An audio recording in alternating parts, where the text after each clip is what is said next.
The dawn did not break in Ash Hollow. It seeped. A thin, gray wash of light leaked over the eastern mesas of the New Mexico territory, painting the sky the color of old tin. It was 1884, and the wind was already awake. It was a dry, scouring wind that carried the taste of alkali and grit, whining through the splintered rails of the Calder outfit's main corral. Red dust, fine as flour, coated everything. It gathered in the creases of worn saddles slung over the fence, settled on the anvil by the smithy's cold forge, and veiled the surface of the water in the horse trough. Boone Calder felt the grit on his teeth before he opened his eyes. He stood on the porch of the ranch house, a tin mug of yesterday's coffee in his hand, watching the light fail to bring any warmth.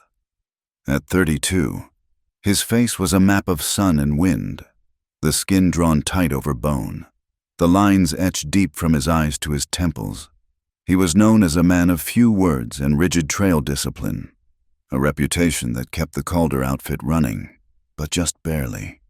He was in trouble, and the wind knew it. Boone needed a cook. The drive to Willow's Ford was already 3 days late. 2,000 head of longhorn were waiting, restless, in the holding pasture. And every day they waited, they lost weight, and weight was money. The crew was mean-tempered from shoddy meals. Their last cook, a sour old man named Silas, had quit in a drunken rage, claiming the devil lived in the flour sacks. Now Boone was running out of time. A contract was waiting in Willow's Ford, but an older debt was waiting in Santa Fe, and the bank didn't care about drunken cooks or dry weather. He scanned the yard, his gaze lingering on the chuck wagon. It was a solid, heavy thing, its canvas cover bleached pale by the sun, but it was useless without a driver. He needed someone who could handle a 6-mule team, bake bread in a sandstorm, and keep 20 rough men fed and functioning. He needed a miracle, and he needed it today. That was when he saw her. She didn't ride in, she walked the last 100 yards up the track, leading a tired-looking mule that carried her meager belongings. She was a woman, which was the first problem. She looked young, maybe 24, but she was dressed in the drab, functional calico of a woman who had left vanity far behind. Her hair was pulled back in a severe bun, and she wore a man's worn hat, the brim pulled low. She stopped at the porch, not looking at Boone, but at the layout of the ranch. Her gaze was not fearful or hopeful. It was assessing. "Looking for work," she said. It wasn't a question. Her voice was low and steady, like the wind, but without the whine. Boone leaned against the porch rail. "We ain't hiring milkmaids, ma'am." A few of the hands, drawn by the strange sight, had stopped their morning chores. They lingered by the bunkhouse, whispering. "I'm not a milkmaid," she replied, finally lifting her head to look at him. Her eyes were the color of wet slate, and they held his gaze without flinching. "I heard you need a cook." Boone almost laughed. "A trail cook for a drive. I can handle a team. I can make sourdough rise. I can boil coffee that'll strip paint. And I don't drink." She gestured to the mule. Her entire worldly possession seemed to be a small, dove-tailed wooden chest, a single heavy-bottomed skillet, and a long-handled wooden ladle, its bowl worn smooth from years of stirring. Tucked in a basket was a small earthenware crock, covered with cheesecloth. "I'm Lark Mercer," she said. "Widow." The word hung in the air, a fact delivered as plainly as the dust. Boone was about to send her away. A woman in a trail camp was more trouble than a bag of rattlesnakes. But then his foreman, Rafe Danner, emerged from the barn, shaking his head. "No sign of anyone from town. Boss, no one's taking the job." Boone looked at the silent longhorns in the distance. He looked at the sour-faced crew. He looked back at Lark Mercer. "Prove it," he said, nodding toward the cold fire pit near the chuck wagon. "The men need breakfast." Lark Mercer didn't smile in gratitude. She simply nodded, tied her mule to the rail, and retrieved her things. As she walked past the supply wagon, the one freshly loaded for the drive. She slowed for just half a step. Her eyes, sharp and quick, scanned the canvas tarp. They noted the heavy wax seals pressed into the ropes, seals that bore the distinct, ornate V of Cyrus Vale, the merchant who held the supply contract for half the territory. Cyrus Vale, the man Boone had taken to court 2 years ago over stolen water rights, and lost. Boone had been forced to buy his drive supplies from his rival, a humiliation that tasted worse than the alkali dust. Lark Mercer's gaze lingered on those seals for a fraction of a second too long, a flicker of recognition, or something harder, passing through her slate-gray eyes before she turned away. Boone watched her, a knot of irritation tightening in his gut. She moved to the fire pit with an economy of motion that surprised him. There was no fuss. She assessed the wood pile, selected her kindling, and had a small, hot fire going in minutes. She ignored the stares of the cowhands, who had gathered at a respectable distance to watch the show. She found the camp's provisions, sacks of flour, cornmeal, beans, and a side of salt pork. From her own crock, she scooped a lump of pale, bubbling dough. Beulah, she called it, feeding it a little flour and water from her canteen before kneading the rest. She found the crew's large Dutch oven, examined its heavy lid, and clearly approved. She greased it, laid in her cornmeal batter, and settled the iron pot directly onto a bed of hot coals, piling more on the lid. While the bread baked, she started the coffee. She didn't use the pot.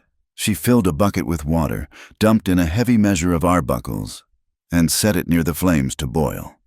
When it was bubbling, she tossed in a crushed eggshell to settle the grounds. The smell began to change the mood of the camp. The sharp, bitter aroma of real coffee and the savory scent of hot cornbread cut through the morning air. She sliced salt pork and fried it in her skillet, the sound of the sizzle sharp and welcome. When the bread was done, she cracked the lid. The crust was a perfect, deep gold. She served it all on tin plates, a slab of bread, strips of pork, and a ladle of the black, potent coffee. The men ate. They ate quickly, without talking, the way hungry men do. One of them, a young hand named Boyd, took a second piece of bread, his eyes wide. Boone took his plate last. He stood apart, watching her clean the skillet and the pot, scouring them with sand and wiping them clean. She wasted no water. She wasted no motion. He ate. The bread was hearty, the crust thick, the inside moist. The coffee was strong enough to wake the dead. It was good. It was better than Silas's cooking on his best day. This made Boone Calder even angrier. He was trapped by the bank, trapped by his rival, and now trapped by this woman who had appeared from nowhere and cooked a breakfast he couldn't fault. He felt the control of his own outfit slipping. Another humiliation. He needed to reclaim it. He set his tin plate down on the wagon tongue with a sharp clang. The yard, which had just begun to relax, went silent again. Lark Mercer was wiping her hands on her apron, her back to him. "A few more days, I'll hire a better cook than you," Boone said. His voice was flat, devoid of emotion, cutting through the morning air like a thrown knife. The men froze. Rafe Danner looked at the ground. It was a cruel, needless thing to say. It was a dismissal and a hiring in one single brutal sentence. Lark Mercer turned around. Slowly. Her face was calm. She didn't look insulted or hurt. She looked, if anything, like a person who had just confirmed a difficult calculation. Her eyes met his, unwavering. The brim of her hat shadowed her face, but he could see the resolve in her mouth. She held his gaze for a long 3 seconds. The wind whistled, a low, mournful sound. "All right," she said, her voice quiet but clear. "I'll take the job." She turned back to her work, but Boone caught the last words she spoke, so low they were meant only for herself, or perhaps for the hooting wind. "A few more days is all I need." Boone stared at her back, a cold prickle of unease running down his spine. He had meant to put her in her place. Instead, he felt as though he had just stepped into a trap he didn't understand.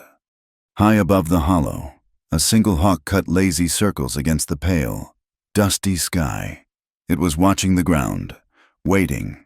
Far to the south, the horizon was darkening to a bruised yellow, the unmistakable sign of a sandstorm building.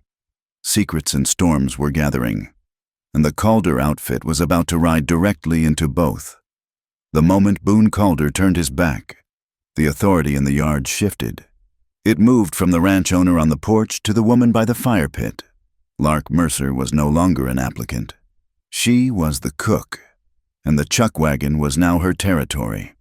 She moved with a heavy, efficient rhythm that belied her slender frame. The wagon, a massive, rebuilt Studebaker, was a mobile kitchen, a fortress, and a pantry, and it had been left a mess by Silas. Lark ignored the remaining crew, who were now bridling horses and prepping the remuda. Her first action was to dump the sour-smelling water from the barrel lashed to the wagon's side, scrubbing it with sand and salt before refilling it from the deep well. Water was life, and she would not start a drive with a tainted barrel. Boone's orders for the supplies had been simple enough to get them to Willow's Ford. He expected the drive to take 3 weeks, maybe 4 if the weather turned. Lark began the inventory, her hands moving quickly, checking the manifest against the actual goods. She directed the 2 young hands, Boyd and a quiet boy named Skeeter, to help her load the heavy stuff. "Flour sacks go forward, near the driver's box," she commanded, her voice low but carrying. "Weight-centered, beans, coffee, and salt pork next. Stack them tight. I won't have my load shifting on a bad crossing." She organized the possum belly, the green cowhide sling stretched beneath the wagon bed, loading it with firewood and the heavier cast-iron pots. Her personal wooden chest and the crock of Beulah she secured inside the possibles box at the rear, among the drawers of tin plates, cutlery, and medicine. Then she came to the supplies provided by Cyrus Vale. They were stacked separately. The canvas-wrapped parcels and heavy flour sacks, all bearing the merchant's distinctive seal. Lark paused. She ran her hand over the waxed seal of the nearest flour sack. It was intact, but as she leaned closer, she caught a scent, faint and sharp, beneath the smell of canvas and hemp rope. It was not the sweet, nutty smell of milled flour. It was a thin, metallic odor, like damp rust or tin. She glanced at Boyd and Skeeter, who were busy wrestling a barrel of pickled beef.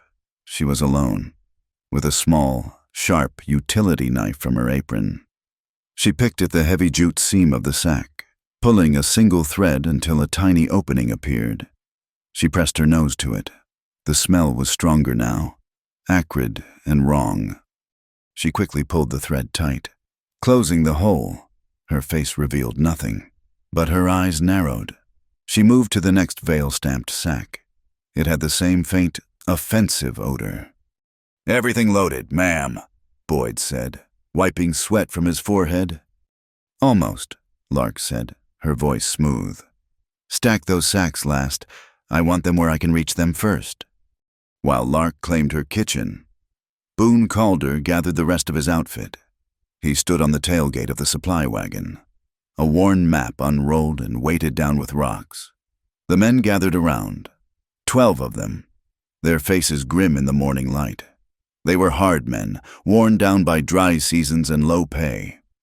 "This is the situation," Boone said, his voice flat, carrying over the wind. "We're moving 2,000 head. We're already 3 days behind schedule. The bank in Santa Fe holds a note on this ranch, and it's due in 30 days. The contract at Willow's Ford pays a bonus if we deliver before the deadline. We need that bonus." He tapped the map. "We're not taking the South Pasture route. It's grazed out. We're cutting north, through Black Juniper Ridge." A murmur went through the men. Rafe Danner, the foreman, spat a stream of tobacco juice. "That's rough country. Boone, narrow canyons, not much water." "It's fast," Boone countered.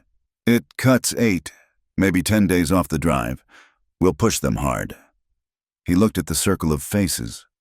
"Point goes to you, Rafe, and to me, Boyd. You'll ride flank, Skeeter. You and Judd Remy take the other flank. The rest of you, swing and drag. You know your jobs. Let's get this herd moving before noon." The men dispersed, the mechanical work of the drive taking over, the rhythmic thwack of ropes, the jingle of harness, the sharp whistles to the dogs. Lark had the wagon hitched. As the herd began to move out, a great, slow river of horn and hide. She fell in behind them, the heavy wagon groaning as it found the ruts in the trail. She was already working, a pot of beans simmering on a hook over a small fire balanced on a bed of sand inside a metal drum. That evening, the new discipline of the camp was established. Lark Mercer was not Silas. She had the fire pit dug and burning, the coffee boiling, and the Dutch ovens hot before the drag riders even brought in the last of the herd. She established her rules immediately. "Coffee is ready from 4 in the morning," she announced, her voice cutting through the exhaustion. "Breakfast is served at 5. I'll blow the signal horn. When you hear it, you come. I don't wait, and the food doesn't wait." She pointed a spoon at the water barrel. "That is my water. You don't touch it. Not for you. Not for your horse. You use the creek. You waste my water. You answer to me." She served a thick soup of beans and salt pork, with heavy, dense sourdough biscuits baked in the reflecting oven.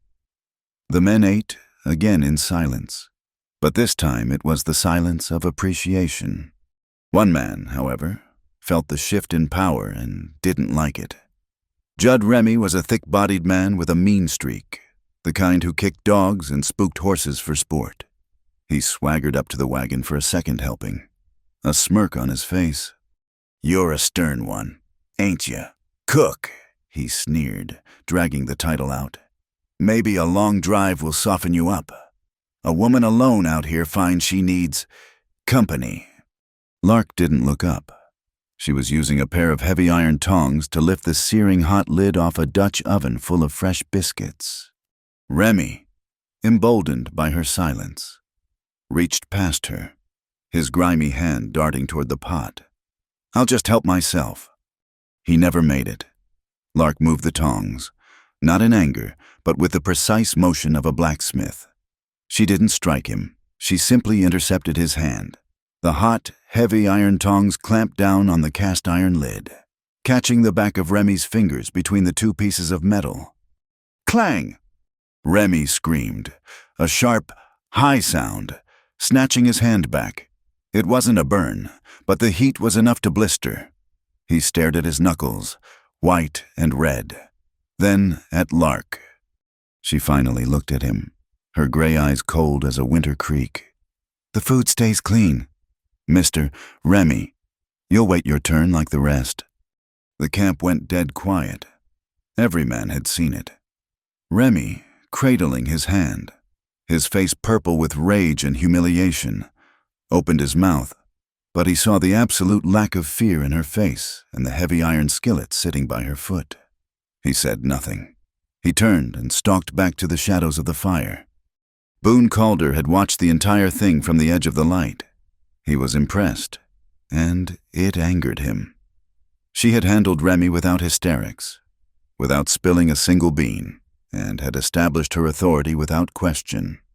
He walked over, his boots crunching in the sand. He looked at the pot, not at her. "See that you can handle your business without a fuss. Cook!" His voice was hard. "Just don't slow the herd." He turned and walked away before she could answer. Later that night, the desert grew cold. The herd was bedded down, a mass of dark shapes under a sky overflowing with stars. Lark was cleaning her pots, her movements slow and tired. When she paused, she lifted her head, listening. Above the shuffling of the cattle and the pop of the dying fire, she heard it.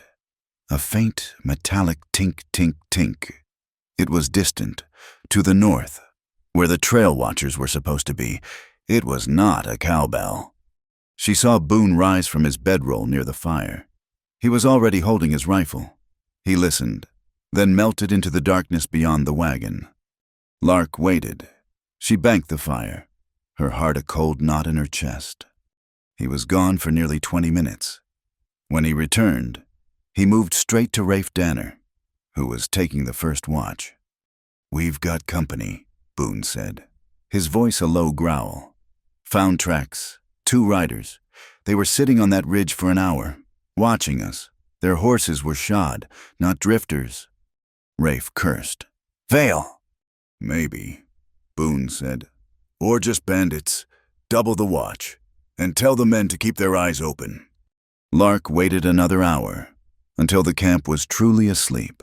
The only sound was the guard's quiet footsteps and the occasional lowing of a restless steer. She slipped from her bedroll and went to the chuck wagon. From her apron pocket, she pulled a small piece of tailor's chalk. She moved to the back of the wagon, where the supplies were stacked. She found the sacks bearing the V seal. In the faint starlight, she located the tiny, near-invisible mark on the seam where she had pulled the thread. On each of the sacks with the metallic smell, she drew a small, sharp X near the bottom, where it would be hidden by the sack next to it. Satisfied, she returned to her bedroll. She pulled her small wooden chest closer. She opened it, checked that no one was stirring, and pressed a hidden catch on the inside. A false bottom, barely an inch deep, clicked open. Inside, there was only one item, a thin, ledger-style notebook bound in worn leather. She opened it. The pages were filled not with words, but with neat columns of numbers, dates, and shipping stencils, all written in her precise, clear hand. She ran her finger down a list of serial numbers. She stopped at the last entry, dated 2 weeks prior, from Morrow Gate. The numbers matched the stencils she had seen on the sacks from Vale. She had seen them before, logged in this very book, in the back room of Cyrus Vale's main warehouse. Boone, unable to sleep, was sitting in the deep shadow of a mesquite tree, his rifle across his lap. He was watching the northern ridge. His gaze drifted back to the camp, to the wagon. He saw her. He saw the flicker of movement, the way she shielded the small book with her body. He saw her write something in it before hiding it away. He didn't know what it was, but he knew it was a secret. He didn't trust her. He didn't trust a woman who could tame Judd Remy with hot iron, a woman who carried ledgers into the desert.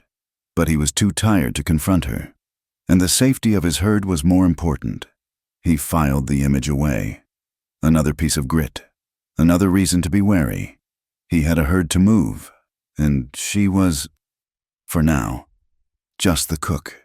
They rode into the teeth of the Black Juniper Ridge for 3 days. The air grew thinner, the ground harder. The sky, which had been a clear, high blue, began to curdle, turning a sickly yellow-gray at the edges. The wind, which had been a constant pressure, died completely. The silence that fell over the herd was heavy, unnatural. The cattle became restless, lowing and shifting, smelling the change in the air pressure long before the men saw it. On the 4th morning, Boone Calder reined in his horse on a high mesa. He looked to the southwest. The horizon was gone, replaced by a solid, churning wall of red dust that reached thousands of feet into the air. It was moving toward them, and it was moving fast. "Storm!" he roared, his voice cracking in the dry air. "Get the herd into the lee of the ridge! Turn them now!" The men, already tense, flew into action. The whistles and shouts of the cowhands cut the air as they fought to turn the 2,000 head of cattle toward the shallow, rocky canyon that offered the only shelter. But the storm was faster than they were. It did not arrive. It struck. The world vanished in an instant, consumed by a howling, deafening roar. The sun was snuffed out. The air turned to a suffocating mass of sand and grit that stung the skin and blinded the eyes. Lark felt the chuck wagon shudder as the wall of wind hit it. Her mules screamed, fighting the harness. She held the reins, her knuckles white, keeping the heavy wagon pointed into the wind, using it as an anchor. The cattle, swallowed by the red darkness, were bellowing in terror. "Boyd Skeeter!" Lark yelled, her voice torn away by the gale. The tarp helped me! She knew her fire was useless. The immediate threat was the air itself. It was filled with static electricity. The men's hair stood on end, and small blue sparks jumped from the metal on the wagon. Through the grit, she saw young Boyd stumble, clutching his neckerchief over his face, his eyes wide and panicked. He was gasping, sucking in dust. Lark grabbed the heaviest canvas ground sheet from the wagon bed. "Tie the corners to the wheels," she shouted, shoving the canvas at him. "Make a wall." They fought the canvas as it snapped and boomed like a cannon shot, the wind trying to rip it from their grasp. They managed to secure 3 corners, creating a low, triangular lean-to against the side of the wagon. Lark pushed Boyd into the relative calm of the shelter. He collapsed, coughing, his lungs seizing. "You'll choke on that dust," she said, her voice raw. She grabbed her canteen and a tin cup. She pulled her wooden chest into the shelter, shielding her small supplies. She had no time for a fire, no time for weakness. She poured a measure of water into the cup, added a heavy spoonful of molasses from her jar, and a pinch of salt. She stirred the thick, black mixture. "Drink," she ordered Boyd, shoving the cup at him. "Can't," he gasped, his body shaking. Lark grabbed his hair, tilting his head back. She didn't have time to be gentle. "It's not a request. This wind will pull the water right out of you. You'll dry up from the inside. Drink it." He coughed, sputtered, but he drank the mineral-rich, metallic-tasting slurry. She made another for Skeeter, and one for herself. She filled 3 more cups and set them in the shelter. "When the others come, make them drink." Outside the shelter, the world was ending. The herd, blinded and terrified, was beginning to drift, moving as one massive, panicked body. It was the start of a stampede. Through the roar of the wind, Boone Calder fought to keep his horse. He was in the middle of the herd, his face wrapped, his eyes slits. He could feel the panic rising, the vibration of 2,000 sets of hooves moving without direction. Yelling was useless. The sound was stolen from his mouth. He jammed 2 fingers into his mouth and whistled. It was not a normal sound. It was a high, piercing shriek, a blade of noise that cut through the bass roar of the wind. It was the whistle he used to break horses, the sound of absolute, unyielding authority. The lead steers heard it. They faltered, the sound a familiar anchor in the chaos. He whistled again, riding parallel to the ridge, forcing them to turn their heads toward the sound. The men on flank heard it and pressed in, unseen shapes in the red gloom, adding their own calls. The drift slowed. The herd turned their backs to the wind, huddling together, heads down. The panic subsided, replaced by dull, bovine misery. The storm howled for 2 hours. When it finally passed, it left a new world. The sky was a tender, bruised purple. Every surface was coated in a thick, soft layer of red dust. The men were exhausted, their faces caked in mud where sweat and dust had mixed. But they were alive, and the herd, save for a few stragglers, was intact. Boone rode back to the wagon, his shoulders aching. He saw Lark already digging out her fire pit, her movements economical, as if she hadn't just fought a hurricane. He saw Boyd, pale but steady, helping her clear the sand from the Dutch ovens. The men watched Boone. He had not panicked. He had held the herd. The quiet respect in the camp had solidified. He was the jefe. Lark let the men recover for an hour, serving them the last of the molasses water and hot coffee. Then, while the crew began the slow work of recounting the cattle, she approached Boone. He was checking the wagon wheels for damage. She stood a few feet away, waiting for him to acknowledge her.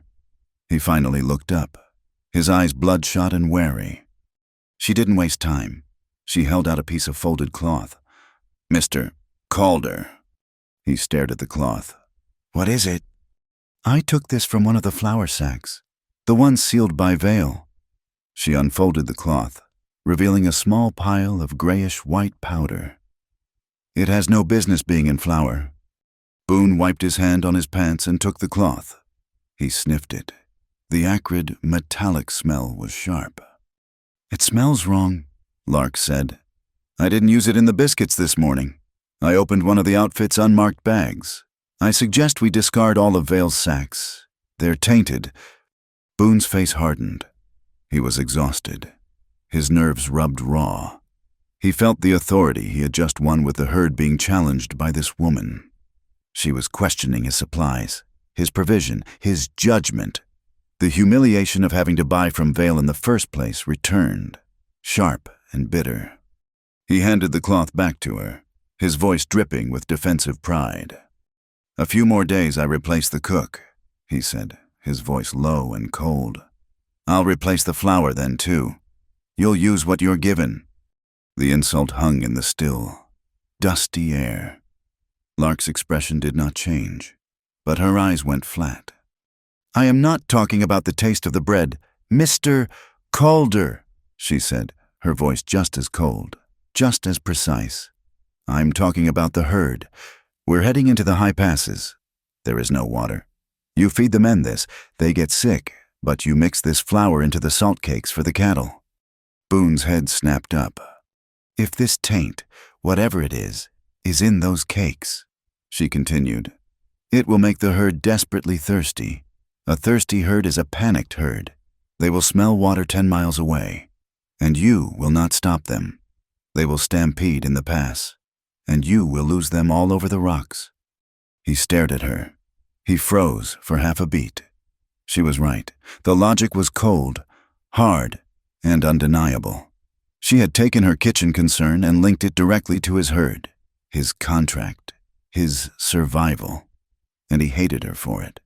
Admitting she was right would be admitting he was a fool, that he had been duped by Vale, and that he, the boss, had missed it.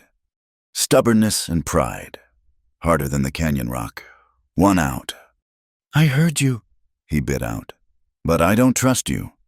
He turned from her, his mind made up. He would not be managed by his cook. Rafe, the foreman who had been coiling a rope, hurried over. "Boss?" "The supplies on this wagon are locked. Starting now," Boone said, loud enough for the crew to hear. He pulled a heavy brass padlock from his saddlebag and snapped it onto the hasp of the wagon's supply chest. "Nothing is used without my say, Rafe. You hold the key. You'll distribute what the cook needs, and you'll watch her." "Understood." "Got it. Boone," Rafe said, taking the key. He shot Lark a look that was part warning, part confusion. Boone stalked off toward the herd. The matter settled in his mind. Lark watched him go, her face impassive. She looked at Rafe, who nervously pocketed the key. She had presented the evidence. She had given the warning. It had been rejected. She went back to her fire pit. That night, the camp was on edge. The storm had passed, but the tension remained. Lark did her work, served the meal under Rafe's awkward supervision, and cleaned her pots. She went to her bedroll early, wrapping herself in her blankets, but she did not sleep. She waited. She waited for hours, listening to the camp settle, to the night guards change. It was close to midnight when she saw movement. Rafe Danner, who was supposed to be asleep, slipped quietly from his bedroll. He looked around the sleeping camp, his shadow long in the moonlight. He moved away from the fire, not toward the perimeter, but toward a cluster of boulders 100 yards from the wagon. Lark rose from her bed, a shadow within shadows. She moved without a sound, her feet bare on the cold sand. Following him, she hid behind a tall yucca, the air so still she could hear the crunch of Rafe's boots on the gravel. He reached the boulders. A second man was waiting there.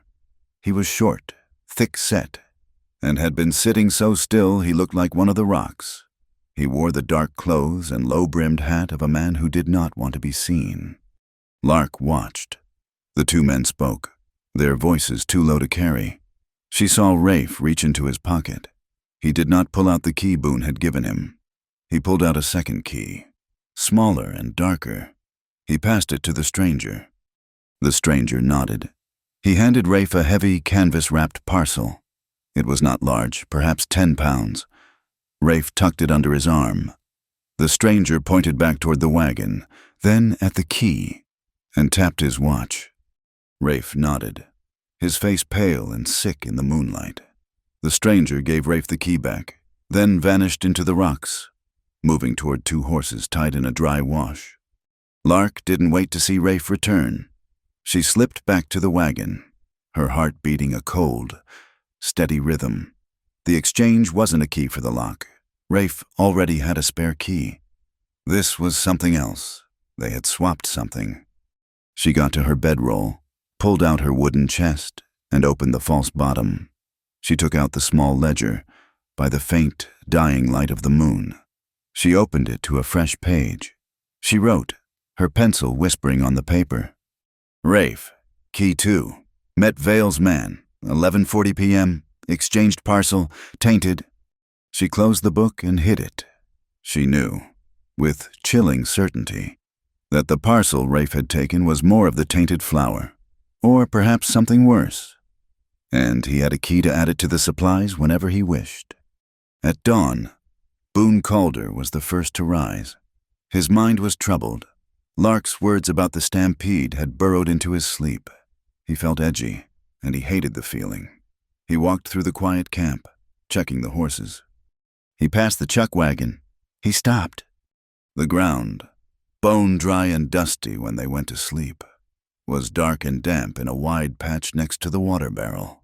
A small puddle had formed. He stared at it. The air was cold, the ground hard. This water had been spilled recently, within the last few hours.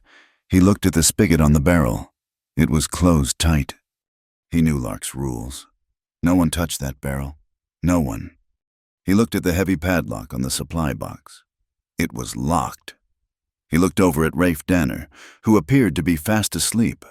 He looked at Lark, who was just beginning to stir, rising from her blankets. A cold, sharp spike of suspicion pierced through Boone's stubborn pride. Someone had been at this wagon in the dead of night, and someone had been careless. He said nothing.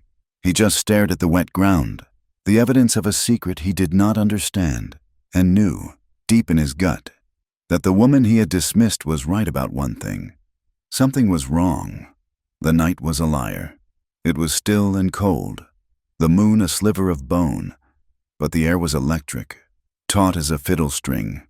Boone Calder was not asleep. He was lying in his bedroll, his hat over his face. Listening, he had seen the damp ground by the wagon, and it had soured his stomach.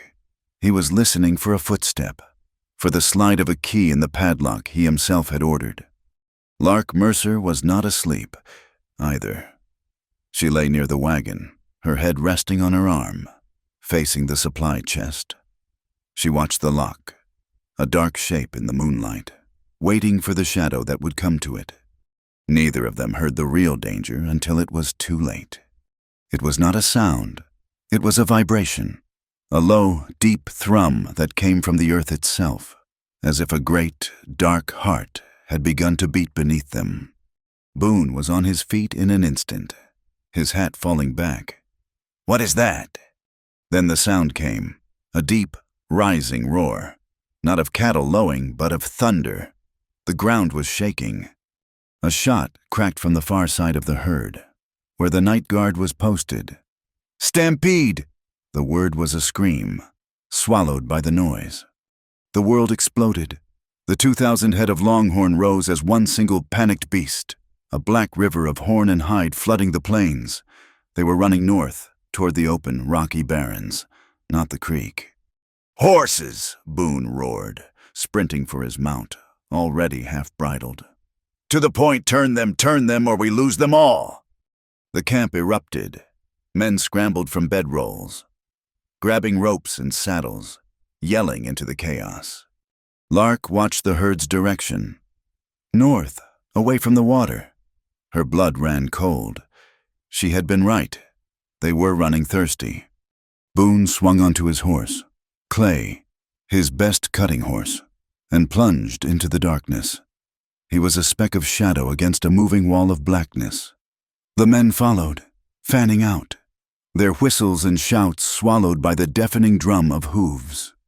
Lark knew, with a terrible, cold certainty, that yelling would not be enough. It was a moonless night. The men were riding blind. The cattle were running blind. They were just noise in the dark. They needed a guide. They needed light. She ran to the chuck wagon, heedless of the men scrambling around her. She ripped the heavy oilcloth rag used for cleaning the lamps from its hook, from the possum belly sling. She pulled a bundle of dry greasewood she kept for tinder. She wrapped the rag around the wood, found the kerosene can, and soaked the head of the bundle. The campfire was a bed of glowing embers. She thrust the torch in. It caught with a whoosh, blossoming into a bright, smoky orange flame. She knew this patch of land. She had studied Boone's map, and she had noted the terrain as she drove. Half a mile north was a deep, narrow arroyo, a dry riverbed with steep, rocky sides. If they could funnel the herd into that chasm, the walls would slow them, contain them, break the stampede. She ran.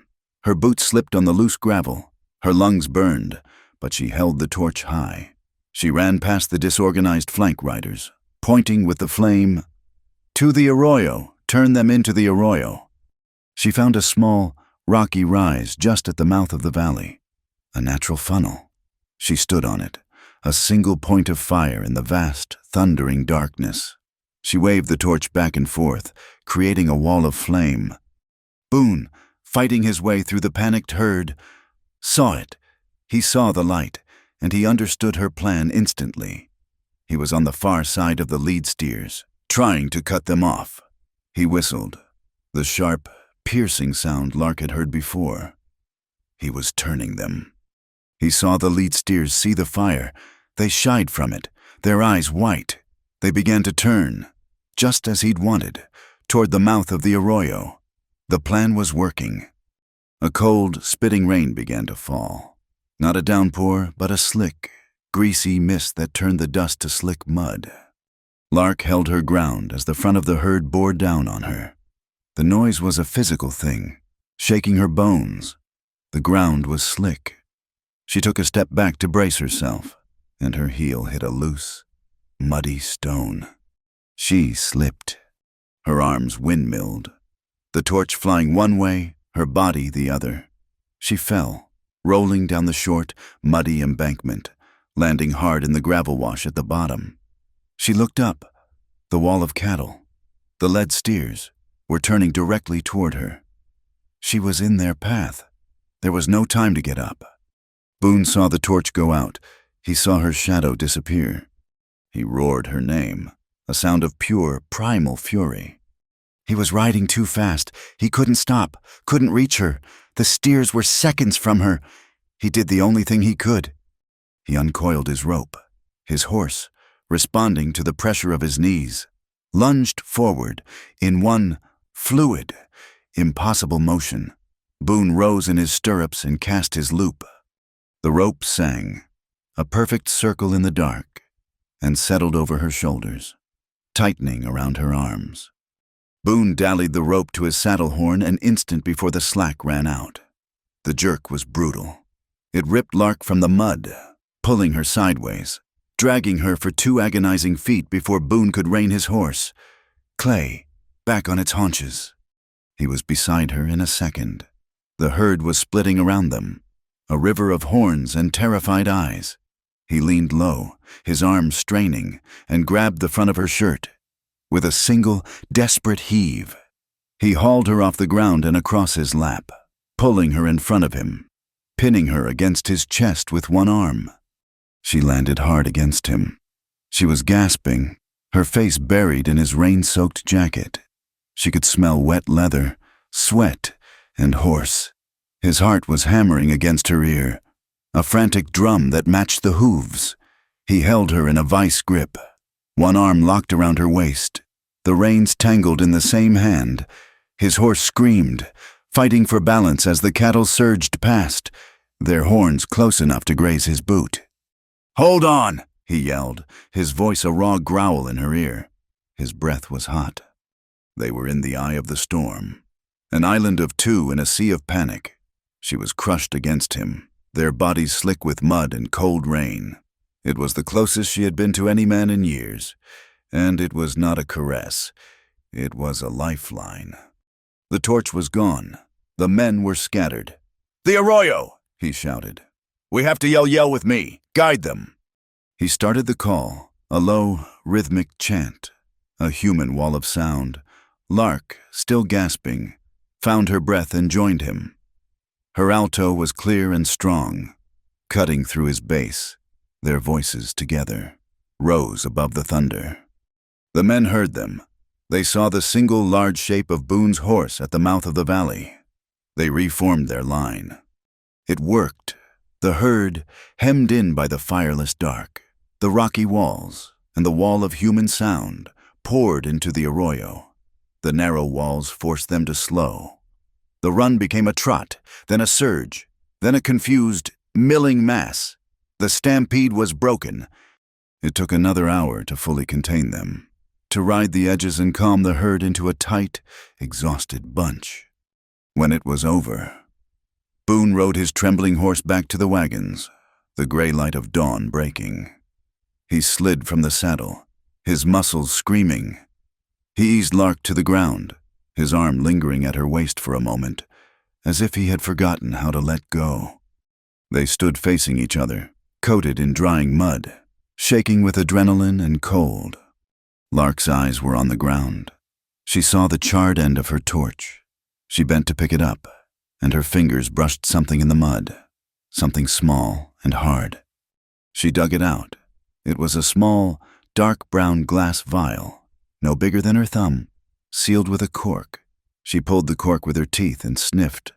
A bitter, acrid smell. She touched one finger to the wet rim and tasted it. A wave of nausea hit her. It was a powerful alkaloid, a powder designed to burn the gut and cause a desperate, maddening thirst. She held it up to Boone. Her hand was shaking. He took it from her. He looked at the vial, then at the herd, now restless and pushing at the dry bottom of the arroyo, searching for water that wasn't there. He looked back at Lark. The last wall of his stubbornness crumbled. He crushed the vial in his fist, glass and powder mixing with the mud on his glove. "You were right," he said, his voice ragged.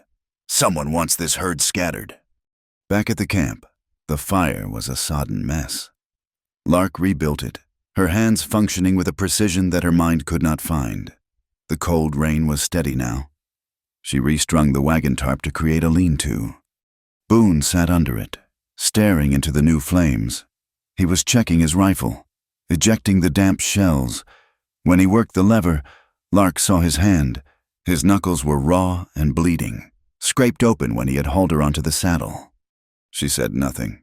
She went to her possibles box and returned with a clean rag and a small tin of carbolic salve. She sat on her heels in front of him. The space was small. Their knees were inches apart. "Give me your hand," she said.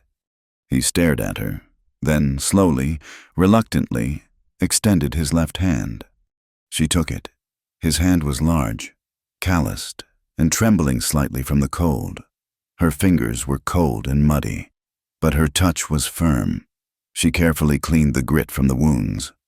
He watched her, not his hand. He watched the way the firelight caught the stray, wet strands of her hair. He watched the focus in her eyes, the set of her mouth. He could smell the sharp scent of the salve and the sweeter, earthier scent of the rain on her skin. Their warm breath mingled in the cold air. He opened his mouth. His voice came out rough. "Lark!" She paused, but did not look up. "About what I said," he started, forcing the words out. "The day you came, about hiring someone else." He stopped. The word sorry was stuck in his throat. A foreign, jagged stone. He couldn't say it. He looked away, at the gray rain, angry at his own failure. She finished wrapping the hand, tying the knot with a firm tug. She was quiet for a long moment, her head still bowed. "You needed someone who listens, Mr. Calder," she said. her voice so low it was almost lost in the rain. "Not just a better cook." He looked back at her, sharply. She finally lifted her head. Her slate-gray eyes, full of a deep, weary knowledge, met his. It was not an accusation. It was a fact. They stared at each other. The space between them charged, the boss and the cook, the rescuer and the rescued, gone. There were only two people, cold and wet and in terrible danger. Outside, a low rumble of thunder rolled across the high plains. The fire snapped, casting shadows that danced in their eyes, and the moment held, fragile and unbroken. The stampede had broken the men's nerve, but it had forged a new, brittle alliance between Boone and Lark. The shared danger, the mud, and the moment of raw confession in the rain had changed the air. Boone still held the rank, but he no longer held the sole authority.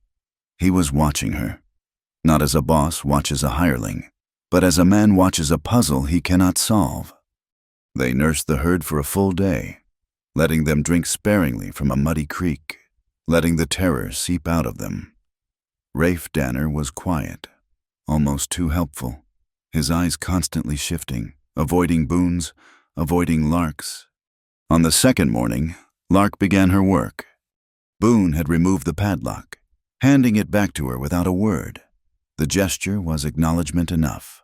She was now in control of the supplies. She woke before dawn, stoking the fire. From her crock, she scooped a small, living dollop of Beulah, her sourdough starter. She placed it in a clean tin cup.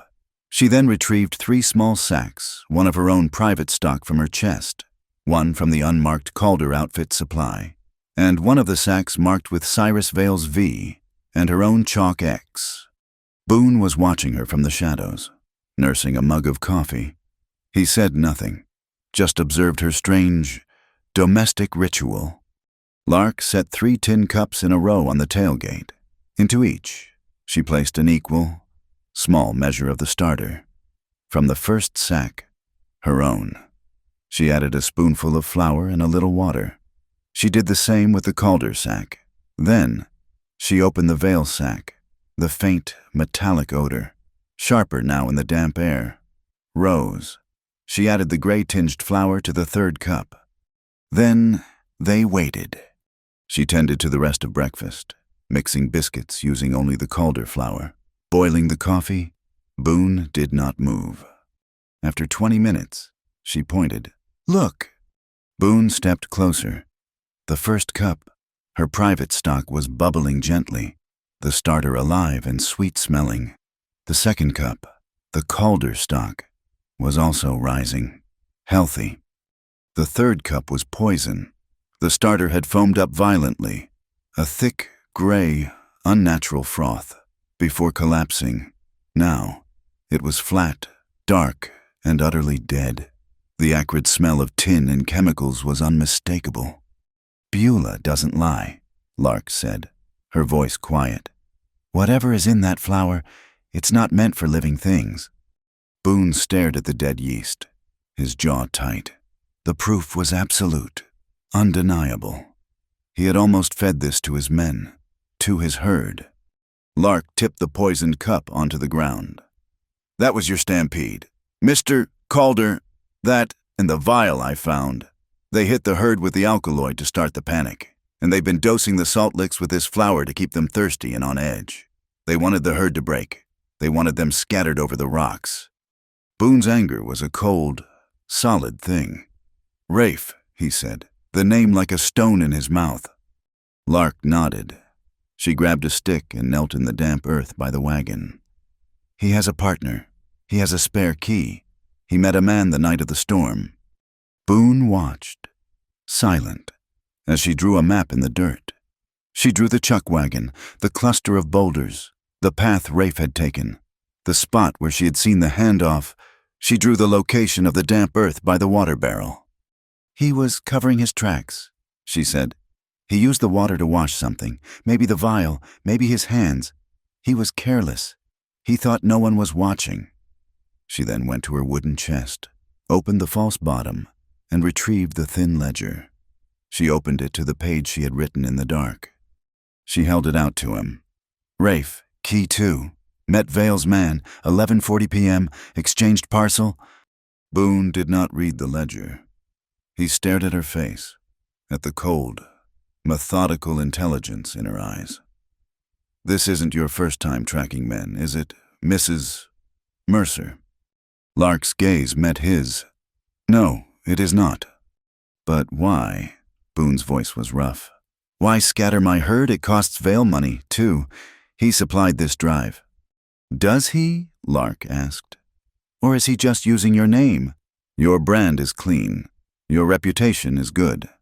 A new, terrible thought began to form in Boone's mind. The brands, he whispered. He turned and strode toward his horse. Come on. They rode into the herd together, under the guise of checking for lameness from the stampede. The cattle were calm now. Boone dismounted near a large, red steer, running his hand over its flank, pretending to check its hide. Lark followed, her eyes scanning the other animals. Here, Boone said, his voice a low growl. He ran his hand over the Calder C, branded clear and sharp, but his fingers traced something else, just below it, something older, blurred, and intentionally scarred. The healing was rough. It was a double brand. He's been seeding his own cattle into my herd, Boone said, his voice shaking with a cold fury. Stolen, probably uninspected. He uses my men, my outfit, to move them. The stampede. It wasn't just to scatter them. It was to mix them, to cover the new brands in the chaos. If I get to Willow's Ford with a mixed-up herd, half of them bearing a fresh, sloppy brand, the Army inspector rejects the whole lot. I lose my contract. And who holds the contract next in line? Lark asked. Vale. Boone spat. He bankrupts me, and he buys my own herd back for pennies on the dollar, with his stolen cattle already mixed in. They stood in the middle of the herd, the enormity of the betrayal settling over them. How did you know? Boone asked, his voice raw. He finally looked at her, truly seeing her. Lark, how did you know to look for the flower? What is Cyrus Vale to you? Lark looked away, her gaze fixed on the distant mesas, the color of old blood. The wind picked at her hair. My father was a miller, she said, her voice flat, devoid of emotion, a story told so many times in her own mind that it had worn smooth. He owned the mill in Morrow Gate. He was an honest man. He believed in quality. She paused, and Boone waited. About a year ago, he got a big order. It was from Cyrus Vale, part of the new Army supply contract for the territories. My father was proud, but the grain Vale supplied, it was poor. It was last year's, and damp. When my father milled it, it came up short weight. Vale told him to make it right, told him to add filler, riverbed clay, alum, things to make it look white and heavy. Her hand, resting on her saddle, clenched into a fist. My father refused. He told Vale he would not poison soldiers. He said he was going to report him to the Army quartermaster. Vale laughed at him. 2 nights later, Lark said, her voice hardening. The mill burned.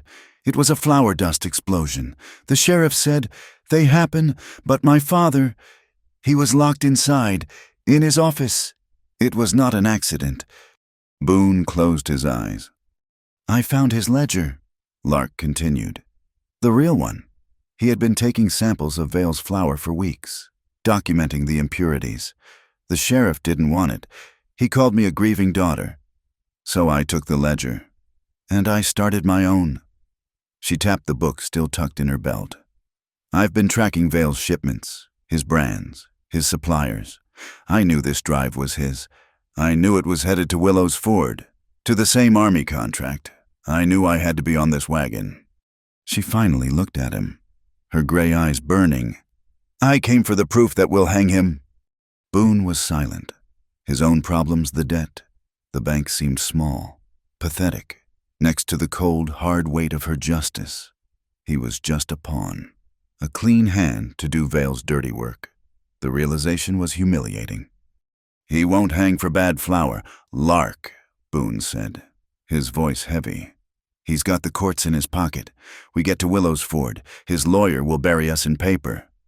He won't hang for flour, Lark agreed, a sharp, dangerous edge to her voice.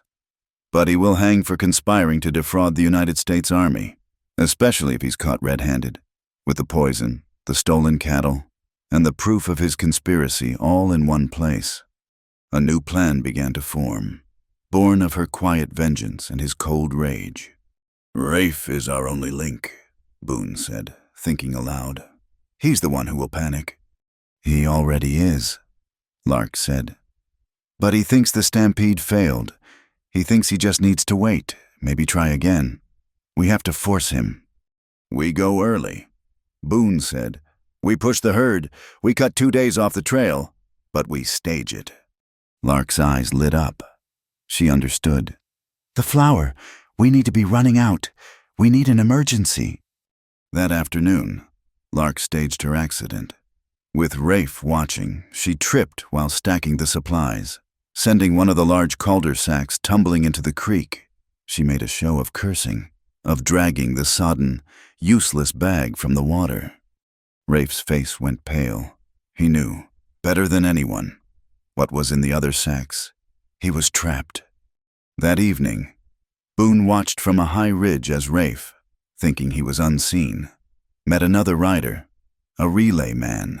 He watched him scribble a note, hand it over. The rider galloped east, toward Vale's main supply route. The bait is taken, Boone said, rejoining Lark at the wagon. They'll have to send a wagon to meet us, Lark said, with more of the special flour. And they'll have to do it at Cedar Notch, Boone said. It's the only place they can intercept us before we reach the open plains. It's a bottleneck. He looked at his men, now loyal, hardened by the storm and the stampede. We'll set the ambush tomorrow night. The camp was quiet. The trap was set. Rafe Danner was a walking ghost, unaware he had already been caught. The wind picked up, cold and sharp, whipping at Lark's face as she banked the fire. She looked tired, the skin drawn tight over her cheekbones. Boone stepped away, and for a moment, she thought he was leaving. He returned from his saddle, holding something. It was a dark blue neckerchief, clean and soft. He held it out to her. She looked at him, her eyes questioning. The wind's high, he said, his voice rough. She still just looked at him, confused by the gesture. He pushed it gently toward her. So the wind doesn't chap your throat, he said, his voice dropping. When you beat the storm again. It was the apology he couldn't say. It was respect. It was an offering. Lark took it. Her cold, calloused fingers brushed his. The fabric was warm from his body. Slowly, she untied the drab rag she wore and tied the dark, clean blue around her neck. It felt soft against her skin. She nodded once, a small, sharp movement. It was all the thanks he needed. Cedar Notch was a trap waiting to be sprung. The rock walls rose sheer on both sides, a narrow, dark cut in the high mesa, barely wide enough for a single wagon. The wind had a high, thin moan as it squeezed through the pass. Boone had taken the main herd through at dusk, a silent, tense procession, leaving them under guard 2 miles down the trail. He, Boyd, and Skeeter had doubled back. Climbing the shale slopes on foot, they were now 30 yards up, concealed in the deep shadows of the rocks, rifles resting, overlooking the mouth of the pass. Below them, the chuck wagon sat alone. It looked small and vulnerable. A single fire burned, and Lark Mercer was visible, moving around it, her head covered, the blue neckerchief tucked tight around her throat. She was the bait. Rafe Danner was the trigger. He stood near the wagon's rear, pacing, a man walking to his own hanging. He kicked at the dirt, checked his watch, and stared east into the darkness. He was expecting a delivery, not a reckoning. At nearly midnight, they heard it. Not the light tread of horses, but the heavy, grinding protest of a freight wagon, the jingle of a large mule team. A moment later, it appeared, a solid, dark shape rolling out of the plains. A single man sat on the driver's box, a rifle laid across his lap. He pulled the team to a halt 10 feet from the fire.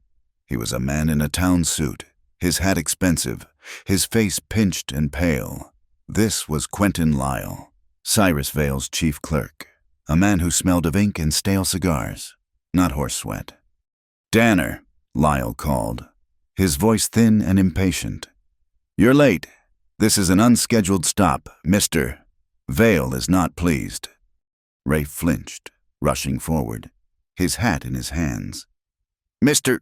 Lyle, sir, we had trouble, a stampede. We lost supplies. The special flour, it got ruined." "I know what you lost," Lyle snapped, cutting him off. He gestured to the back of his wagon, which was stacked with heavy, canvas-wrapped parcels. "I have 5 sacks for you, the high-grade mix. Get them loaded. I have to be in Quarry Bend by dawn." "Yes, sir, right away," Rafe stammered. He hurried to the chuck wagon, his hands shaking so badly he could barely retrieve the key from his pocket. Lark watched him, her face impassive in the firelight. Rafe fumbled with the padlock on the supply chest, the second key he carried, the one that marked him as a traitor. He clicked the lock open. "That's far enough. Rafe." Boone Calder's voice was not loud, but it filled the narrow pass. It was cold, deep, and final. Rafe yelped, a high, thin sound, and dropped the key. He spun around, his face a mask of sick, white terror. Quentin Lyle froze, his hand snapping to the rifle on his lap. "I wouldn't," Boone said, from the rocks above. Boyd and Skeeter rose, their rifles glinting, both aimed at the freight wagon. Boone stepped from the shadows onto the trail, his own rifle held low, at his hip. He was not aiming at anyone. He did not need to. "What is the meaning of this, Calder?" Lyle demanded, trying to sound outraged, but his voice was shaking. "This is highway robbery." "Is it?" Boone said, walking slowly forward. "Looks to me like a delivery. Rafe, you look surprised to see me." Lark Mercer had not moved. Now, she stepped away from the fire. She was holding her thin leather-bound ledger and a pencil. She did not walk to Boone. She walked directly to Quentin Lyle, stopping at the wheel of his wagon. Mr. Lyle," she said, her voice clear and precise as a new knife. "We're here to accept your delivery. 5 sacks of flour, serial numbers 4802 through 4806. Lyle's thin composure broke. He stared at her, his mouth open. How could she know the numbers? "My boss, Mr. Calder," Lark continued, her voice cutting through his shock, "insists on a clean inventory. You are transferring these goods to our wagon. I need you to sign this ledger, confirming the delivery of these specific sacks to the Calder outfit." She held the open book and pencil up to him. It was a brilliant trap, not of steel, but of ink. Lyle, the clerk, understood signatures. If he signed, he legally tied Cyrus Vale to these specific, tainted sacks, in front of witnesses. If he refused, he admitted guilt. "I will not," he hissed. "This is an internal transfer. You have no authority." Rafe Danner saw his world ending. He saw the ledger in her hand, the rifles on the ridge, the cold fury in Boone's eyes. He was caught. He was ruined. He broke. "It wasn't me," Rafe screamed, his voice cracking. "I just did what he said. It was Vale, he made me." He clawed for the pistol at his hip, a desperate, senseless motion, not to fight, but to end it. Crack! The single shot from Boone's rifle was deafening in the pass. Rafe screamed and stared, uncomprehending. At his hand, his pistol, which had just cleared the holster, was gone, spun into the darkness. The wooden grip was shattered, the barrel bent and useless. He was unharmed. His fingers were stinging, his ears ringing, but he was alive. Boone had not moved. The rifle was still at his hip. He had fired from the waist, a single, perfect, disarming shot.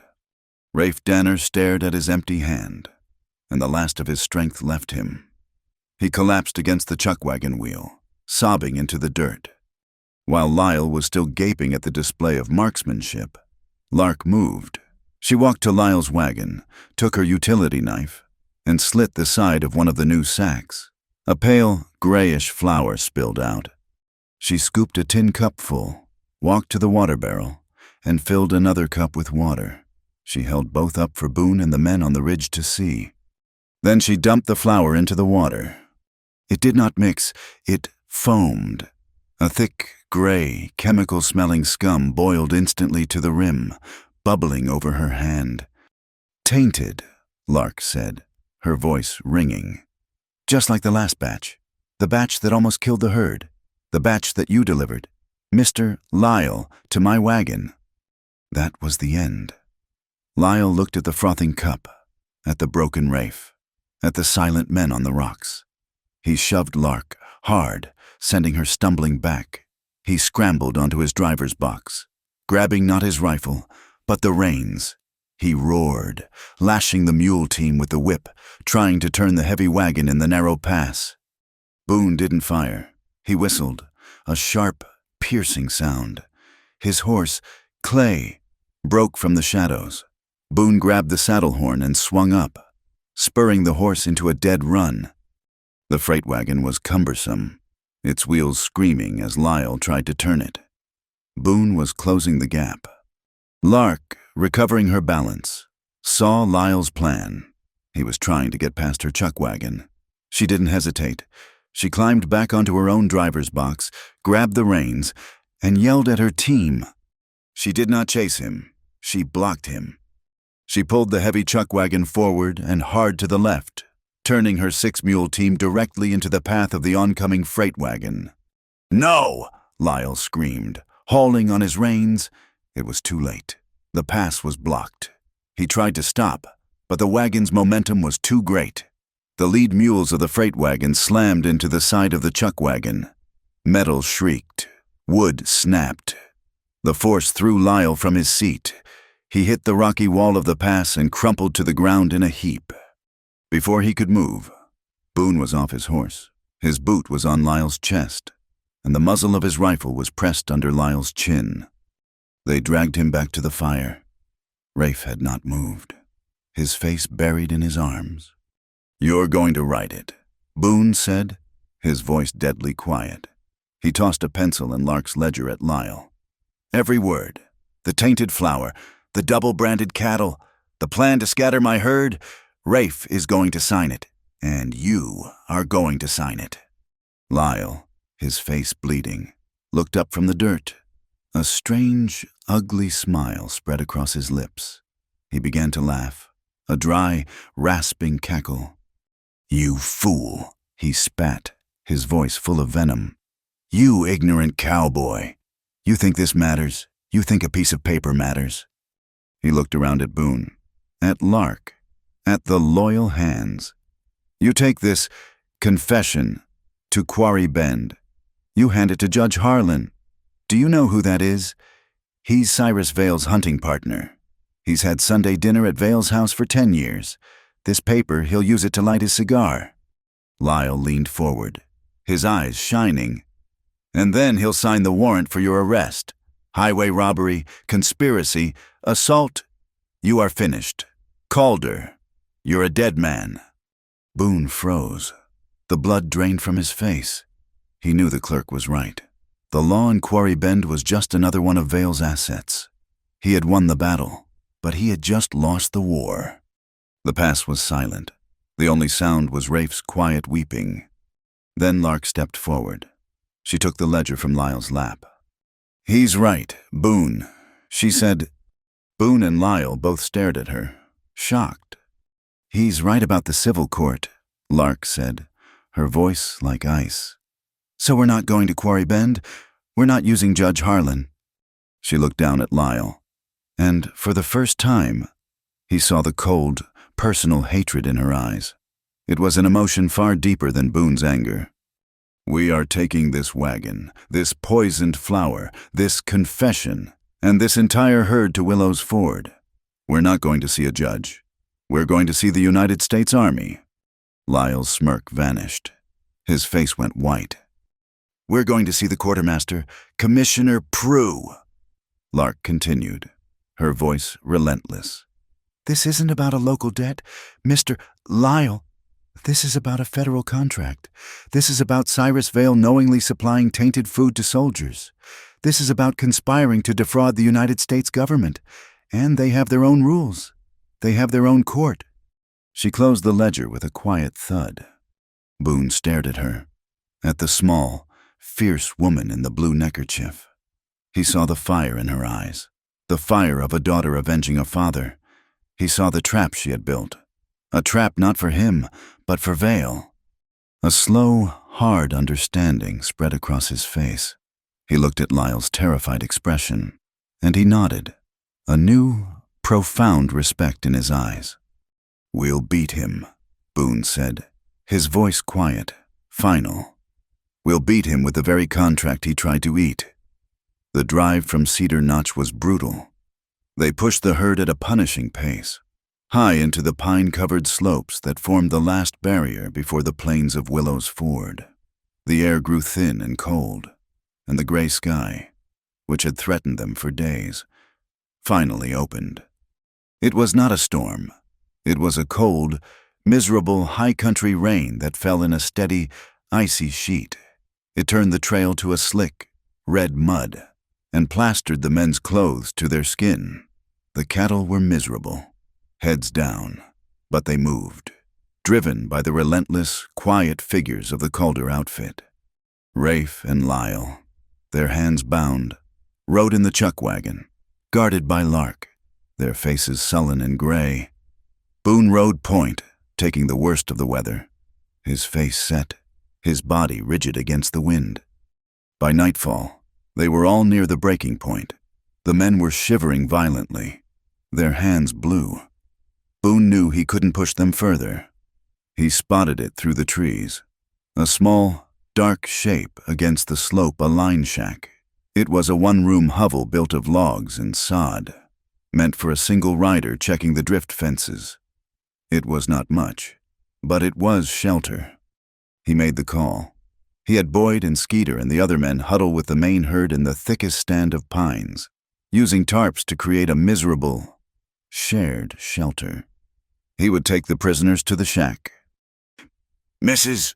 Mercer," he called, his voice raw from the cold. "Bring the wagon up. We'll hold here. The prisoners come with me." The shack was small, dark, and damp. A stone hearth stood at one end. The floor was packed earth, and a single, narrow cot was built into the wall. It smelled of wet pine, old smoke, and pack rats. Boone shoved Rafe and Lyle into the far corner. "Sit! Don't move!" They collapsed, twin lumps of wet misery, their anger replaced by a chattering exhaustion. Lark entered behind him, carrying a bundle of dry kindling from her possibles box and her skillet. She immediately went to the hearth, her movements precise, clearing the old ashes, setting her tinder. Within minutes, she had a small, hissing fire, the first warmth they had felt in hours. Boone stood by the door, the rain dripping from the brim of his hat. He was soaked through, his heavy slicker plastered to his shoulders. He stared at the new, small flame, but he could not get warm. The cold was deeper. It was in his bones, a residue from the stampede, the chase, and the long, wet ride. He began to shiver. It started in his shoulders, a small tremor, and quickly grew into a full-body shudder he could not control. His teeth rattled. He tried to clench his jaw, furious at the display of weakness, especially now, especially in front of her. Lark turned, her face illuminated by the fire. She saw him. She saw the violent, uncontrollable shaking, the blue tinge of his lips, the way he held himself rigid, fighting a battle he was losing. She said nothing. She stoked the fire, adding larger pieces of wood until it crackled. a bright, hot, comforting sound. The tiny room began to fill with warmth and the scent of burning pine. She walked over to him. He was still by the door, a statue of pride melting in the rain. She looked up at him. "Mr. Calder," she said, her voice quiet. He just gritted his teeth, his jaw aching from the effort. She slowly reached up, not to his face, but to the blue neckerchief she wore. His neckerchief. Her cold fingers fumbled with the knot, and she pulled it free. He stared, confused, as she held the small, damp piece of fabric. "You're colder than I am," she whispered. She stepped closer, into his space, close enough that he could feel the faint warmth coming from her. She raised her hands and wrapped the scarf around his neck, tucking the ends inside the collar of his wet shirt. Her fingers were cold, but they were gentle, and they brushed the skin of his throat. The small, simple touch breached his defenses. He shuddered again, a violent, helpless spasm. "Your hands," she said. She took his, the one she had bandaged and the one that had held the reins. They were like blocks of ice. She chafed them, rubbing them hard between her own small, cold palms, forcing the blood to move. "Lark," he said, his voice a raw, broken thing. He was ashamed and cold, and he couldn't stop shaking. "I was wrong." The words tore out of him, forced by the cold, by the fire, by the impossible, gentle pressure of her hands. She paused, her hand still holding his, but she didn't look up. She waited. "That first day," he forced out, staring over her head at the fire.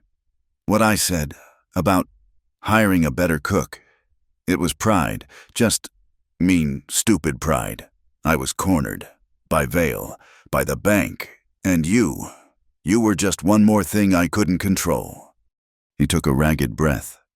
The warmth from her hands was creeping past his wrists, a painful, tingling heat. "I was blind," he whispered. "I looked at you, and I saw a cook, a pair of hands. I didn't see you. I didn't see the person who could smell poison, or read a man's tracks, or stand on a ridge in a stampede." He finally looked down at her. Her head was still bowed, her hair damp and dark. "The truth is," he said, his voice cracking, "if you had left, if you had taken me at my word and left after those first few days, I would have lost everything. The herd, the ranch, all of it. I wouldn't have known which way to ride." Lark stopped rubbing his hands, but she did not let go. She held them, her grip firm, offering a silent, steady anchor. She did not flinch. She was not assessing a confession. She was accepting it. He was so cold. He saw the dampness on her face, either from the rain or her own exertion. He slowly raised his free hand, the one she wasn't holding, and touched her cheek. His fingers were rough, still half frozen, but he touched her as if she were fragile. His thumb brushed a stray drop of moisture from her skin. She did not pull back. She leaned into the touch, a small, almost imperceptible movement, closing her eyes for just a second. Then she moved her own free hand. She did not touch his face. She laid it flat on his chest, over his heart. She could feel the frantic, shuddering beat of it beneath the wet fabric. A wild, trapped thing. The room was gone. The rain on the roof was gone. The two miserable, bound men in the corner were nothing. It was just the sound of the fire and the hammering of his heart under her palm. He leaned down. She rose on her toes to meet him. The kiss was not a spark. It was a thaw. It was slow and sure and desperately needed. It was clumsy at first, his lips cold, hers tasting of the faint, metallic rain. It was a kiss of relief, an apology spoken without words, and a promise. He held her face, his cold hand clumsy, and she held onto his chest, her fingers clutching his shirt. It deepened, and the cold vanished, replaced by a sudden, aching warmth that had nothing to do with the fire. It tasted of pine smoke and old coffee, and the first moment of safety either of them had felt in months. His breath was warm in her mouth. He wasn't shaking anymore. He broke the kiss, but only by an inch. He rested his forehead against hers. His eyes were closed.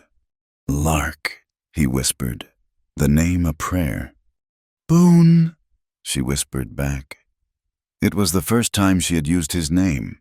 It felt solid, real. He was still soaked. She realized with a jolt that his wet slicker was still on, dripping onto the floor. She gently pulled back, her hands moving from his chest to the heavy, oiled canvas. She unclasped it and pulled it from his shoulders, her movements tender, practical. She hung it on a peg by the fire, where it steamed. He watched her, his eyes dark. He looked down at his own muddy, worn gloves, lying discarded on the hearth. He bent down and slowly, deliberately, took them, placing them side by side on the mantel, a gesture of unarming. He was still cold. The warmth of the kiss was fading, the deep chill returning. "You're freezing," she said, her voice husky. He nodded, a small, vulnerable movement. She glanced at the narrow cot, piled with a single, thick wool blanket. He followed her gaze. He took her hand, not the cook's hand, not the avenger's hand, hers. He led her to the cot and they sat, side by side, their shoulders touching. He pulled the heavy, rough blanket from the wall and wrapped it around both of them, cocooning them in the dry wool. She leaned her head against his shoulder. He put his arm around her, pulling her tight against his side. It was not a gesture of passion, but of pure, desperate human warmth. He was solid and real, and he smelled of wet earth and smoke. He stroked her hair, his fingers smoothing the damp, tangled strands. She rested her hand on his leg, just above the knee, feeling the solid muscle. They sat in silence, listening to the fire crackle and the steady, rhythmic drumming of the rain on the sod roof. The firelight painted the small room in orange and shadow. It flickered on his hard, high cheekbones, on the soft curve of her throat where the blue scarf was still tied. Under the blanket, his hand found hers. It was not a fumbling search. It was a deliberate, necessary contact. His fingers, still cold but no longer numb, closed around hers. Their fingers laced together, a tight, certain grip. It was a bond, forged in chaos, sealed in this cold, quiet room. He turned his head and pressed his lips to her hair, breathing in the scent of her. She sighed, a low sound of exhaustion and release, and pressed her face closer to his chest, hearing the steady, slow beat of his heart. The fire burned low. The rain softened, a gentle, hushing sound. The night and the silence wrapped the small shack, holding them in its quiet, dark embrace. At dawn, the rain had stopped. A single, clear ray of light cut through the shack's one small, dirty window. Lark woke first. She was warm. She was tucked against Boone's side, his arms still heavy and secure around her, the wool blanket covering them both. His chin rested on the top of her head. He was breathing deeply, his face in sleep, finally free of the lines of command and worry. In the corner, Lyle and Rafe were snoring, two pathetic, tied figures. Lark looked at the man beside her. She felt the steady rise and fall of his chest. She remembered his words. "I wouldn't have known which way to ride." A slow, small, almost painful smile touched her lips. It was not the smile of a woman who felt safe from the world. It was the smile of a woman who, for the first time in a very long time, felt heard. Willow's Ford was not a town. It was a scar, a raw, new railhead carved into the plains, smelling of coal smoke, fresh-cut lumber, and the sour stink of the vast cattle pens. The silence of the high country was replaced by the shriek of a steam whistle, the rhythmic clang of a blacksmith's hammer on steel, and the shouts of men in blue uniforms. This was the end of the trail, and the beginning of the world. Boone's herd, 2,000 head strong, poured into the holding pens, their long horns clacking, their lowing a sound of weary confusion. Boone, Lark and the rest of the outfit sat their horses, exhausted, muddy, and taut as wires, watching the last of the herd file in, the chuck wagon, carrying the bound and silent Lyle and Rafe, pulled up beside them. A man was waiting for them by the fence. He was not a cowboy. He was compact, neat, and wore a clean blue army uniform with the insignia of a commissioner. He had a clipboard, wire-rimmed glasses, and a pencil behind his ear. He was checking his pocket watch as they approached, his face a mask of bureaucratic impatience. Mr. Calder, you're 4 days late," the man said, his voice flat. This was Elias Prue, the quartermaster. "We had trouble on the trail, Commissioner," Boone said, swinging down from Clay. His legs were stiff. "Trouble is not my concern, Mr. Calder," Prue said, his pencil already making a note. "My concern is the quality of the beef. As per the contract, I am here to inspect, count, and weigh. The manifest, please." Before Boone could speak, another voice cut across the yard, sharp and furious. "Commissioner Prue, thank God, you are just in time." Cyrus Vale was marching toward them, flanked by a heavy-set man in a bowler hat. Vale was not in trail dust. He wore a clean, expensive wool suit. He must have telegraphed ahead and taken the train. He looked at Boone, his face purple with rage, but he addressed Prue. "I am here to stop a crime. Sir, this man, Boone Calder, has kidnapped 2 of my employees and stolen my freight wagon." The man in the bowler hat stepped forward, his voice slick and oily. "My name is Harlan. I represent Mr. Vale, Commissioner. This is a civil and criminal matter that falls well outside your jurisdiction. We demand you detain this man and his accomplice, pending their arrest by the local magistrate." Prue looked from Vale to Boone, his face souring. "Mr. Vale, I am here to inspect a beef shipment, not to settle your personal feuds. I have a train to load." "This is the beef shipment," the lawyer snapped, pointing a thick finger at Boone. "This man's contract is null and void. He has violated its terms by committing a felony. We demand—" "This is not a civil matter?" Lark's voice cut through the lawyer's bluster. It was not loud, but it was so cold and clear that every man, from Prue to the soldiers lounging by the boxcars, turned to look at her. She dismounted, her movements deliberate, not tired. She walked past Boone and stood directly in front of Prue, her blue neckerchief a small flag of color against her drab clothes. "Commissioner Prue," she said, holding up her thin leather ledger. "This is not a feud. It is a federal conspiracy. I am here to report that Mr. Vale, in violation of his contract, has been supplying tainted flour to the United States Army." Vale and his lawyer froze. Lark was methodical.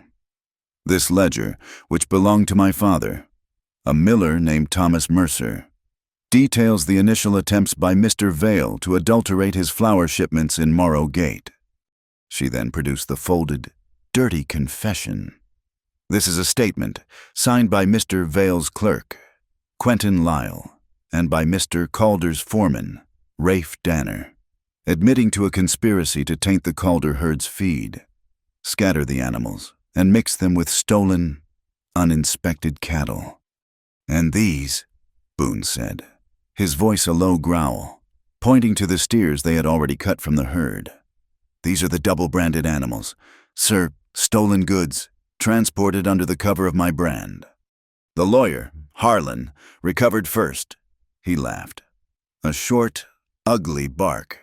"Sir, this is absurd. Scribbles in a book by a hysterical woman, a confession clearly beaten out of these poor men. This is inadmissible. This is a matter for a judge. I must insist you stand down. You have no authority here." Prue was wavering. He was a man of paper, and this was a legal nightmare. "He has a point. Mrs. Mercer, my authority is limited to the beef. This sounds like a matter for the territorial court." "He's right," Lark said. The lawyer smiled.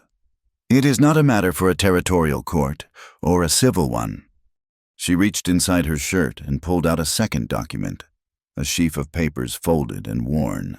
It was not her ledger. "This," she said, handing it to Prue, "is a copy of the master supply contract between Mr. Vale and the Quartermaster Corps." Prue looked at it, confused. The lawyer's smile faded. "I draw your attention to Article 7, Section 4, Lark said, her voice like a hammer. "It states that all goods, including foodstuffs and supplies, are subject to inspection in the field by a ranking commissioner. It further states that any goods found to be substandard, adulterated, or otherwise non-compliant with federal standards are subject to immediate seizure, and all associated properties and warehouses are to be impounded, pending a full federal review." She had changed the battlefield. This was no longer a local courthouse. It was a military tribunal. Prue read the clause, and his entire body straightened. The annoyed banker was gone. The federal officer had taken his place. He looked at Vale, his eyes like ice behind his glasses. "Sergeant," Prue called to a nearby soldier, "bring me a sample of the flour from that freight wagon and a bucket of clean water." "You can't," Vale sputtered, his face pale. "I can," Prue said, "and I will." The test was simple and devastating. The sergeant brought the cup of gray flour. Prue himself poured the water. In front of Vale, his lawyer, and a growing crowd of silent soldiers. The mixture did not turn to paste. It foamed. A thick, gray, chemical-smelling scum boiled over the rim of the cup, smelling of tin and poison. Harlan, the lawyer, took 2 steps back, his face white. He was finished. Cyrus Vale looked at the cup. He looked at the soldiers. He looked at his thugs, waiting uselessly by the train station. He was a man with all his power stripped away. He had one move left. He stepped close to Prue, turning his back on the others, his voice a low, desperate hiss. "Elias, Mr. Prue, this is a terrible mistake. An error by my staff. A fine. A fee. We can clear this up quietly. In your office. A bonus. For your trouble." Boone had been watching. Silent. He stepped forward. His voice was not a hiss. It was clear, cold, and loud enough to carry to the sergeant and the 2 soldiers standing guard. "Are you attempting to bribe a federal officer, Mr. Vale, in front of his men?" It was over. Prue's face went from pale to a deep, blotchy red. He looked as if Boone had slapped him. Sergeant Prue roared, his voice cracking.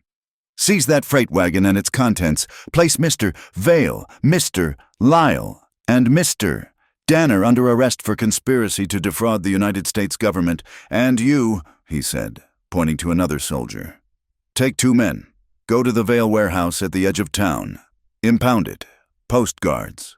Nothing goes in or out. This is a federal crime scene." Vale staggered, as if he'd been shot. The soldiers grabbed his arms. Prue turned back to Boone, his face rigid, but his eyes held a new, grudging respect. "Mr. Calder, my inspectors will separate the clean animals. The Army will purchase your herd, as per the contract, at the premium rate." He paused. "You and Mrs. Mercer have done the Army a significant service today." As the soldiers began to lead Vale away, his control finally snapped. He was no longer a merchant. He was a cornered animal. He thrashed in the soldier's grip, his eyes wild, his face contorted. He did not look at Boone or Lark. He stared at Rafe Danner, who was being cuffed. "You!" Vale screamed, his voice a raw shriek. "It was you, you stupid, weak-willed, spineless fool! I had him. I had this entire ranch. You were my inside man, you traitor!" Rafe Danner stopped. The lifetime of shame, of being second best, of failing, settled on his shoulders. He was weeping openly, the tears cutting clean paths through the grime on his face. He looked at Boone, just once, then bowed his head. "I know," he whispered. I know. Lark watched them being led away. Watched Cyrus Vale, the man who had murdered her father and destroyed her life, disappear into the custody of the blue-coated soldiers. She did not smile. She did not look triumphant. She looked, finally, finished. She stood by the chuck wagon, the wind whipping the blue scarf at her neck. She looked down at the small, worn ledger in her hand, the book her father had started, the book she had finished, with a quiet, final thud. She closed the cover. Boone was standing beside her. He heard the sound. He watched her look up, not at him, but at the open gray sky above the railhead. She took a deep, shuddering breath. "A few days is all I need," she whispered. The words meant only for herself. But Boone heard them. The words struck him like a physical blow. He heard them, and he was instantly back in his own ranch yard, standing on his porch, a man full of blind, stupid pride, spitting insults at a grieving widow. "A few more days. I'll hire a better cook than you." He looked at her. He saw the woman who had faced down a stampede, tracked a conspiracy, and just toppled a financial empire with nothing but a yeast starter and her father's honor. He had threatened to fire her. She had just saved his ranch, his life, and his name. He felt a wave of shame so deep, so profound. It almost took his breath. He had been a fool, blinded by his own pain, and he had never, not once, seen the woman who was standing right in front of him. The moment Commissioner Prue roared the order, the rail yard dissolved into chaos. 2 soldiers grabbed Cyrus Vale's arms. 2 more seized Lyle. But Vale's men, the half-dozen hard cases Harlan had brought with him, were not clerks or lawyers. They were hired guns, and they had been waiting for a different signal. "Now," the man in the bowler hat, Harlan shrieked. He didn't draw on Prue. He drew his pistol and fired 2 shots, not at a person, but into the air toward the holding pens. It was the signal for the second stampede. The cattle, already spooked and weary, exploded in panic. A wave of terrified steers surged against the wooden fences, which snapped like kindling. Men shouted, soldiers scattered, and the entire rail yard became a churning sea of horns and terrified beef. In that single manufactured instant of chaos, 2 of Vale's men broke from the crowd. They slammed into the soldiers holding Vale, shoving them to the ground. A 3rd man was already there, holding the reins of 2 horses. "Boone!" Lark screamed, pointing. Vale was in the saddle. He didn't look back. He spurred the horse, not west onto the open plains, but hard east, back toward the high country, toward the dark line of mesas. Boone raised his rifle, but he had no shot. The yard was a mass of panicked men and cattle. He lowered it, his face a mask of cold, black fury. Prue, his face purple, was screaming for order. "Get him! Do not let him escape!" But Vale was gone, a dark speck disappearing into the dusk. The chaos settled almost as fast as it had begun. The soldiers, furious and humiliated, rounded up Harlan and Lyle and the rest of Vale's thugs. They also had Rafe Danner, who had not moved, who had just stood in his cuffs, watching his last chance burn away. "He's heading for the pass," Boone said, his voice flat. He was looking at Prue. "He's not running from you. He's running to something." Lark stepped up, her face pale but her voice steady. "Coyote Chasm. The rail bridge. He's going to cut your supply line." Prue stared at her. "He wouldn't dare. He just tried to poison your soldiers and bribe you in front of them." Boone said, "He has nothing left to lose." Rafe Danner made a small, choked sound. All eyes turned to him. He was shaking, his face ashen. He can do it," Rafe whispered, his voice cracking. "He's had a crate of blasting powder stashed there for weeks, in a cave, right by the bridge supports. He called it insurance. Against the army, against anyone who crossed him." Boone made his decision. He looked at Prue. "I'm going after him. Give me my men." And give me him." He pointed at Rafe. Prue looked at the traitor, then at Boone. "He is my prisoner."